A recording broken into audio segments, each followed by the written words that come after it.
ను షేక్ చేసిన crude oil కి సంబంధించిన డీటెయిల్స్ చూద్దాం. 10 నెలల కనిష్టానికి పడిపోయాయి స్టాక్ మార్కెట్లో. 12 లక్షల కోట్ల ఇన్వెస్టర్ల సంపద ఆవిరైపోయింది. 2300 పాయింట్లు నష్టపోయింది సెన్సెక్స్.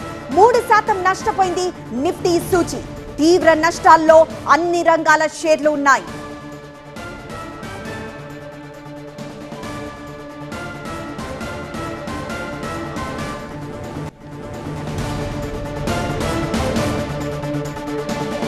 మరోవైపు ఆయిల్ షాక్ తో రూపాయి మారకం ధమాలైంది.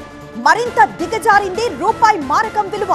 $1 విలువ 92.30గా దిగిపోయింది. ఏకంగా 48 పైసలు పడిపోయింది రూపాయి. రూపాయి మారకం బలహీనతతో ప్రభుత్వ రంగ చమురు సంస్థలపై భారం పెరగనుంది. రూపాయి పతనాన్ని తట్టుకునేందుకు ఆర్బీఐ రంగంలోకి దిగే ఛాన్స్ ఉంది.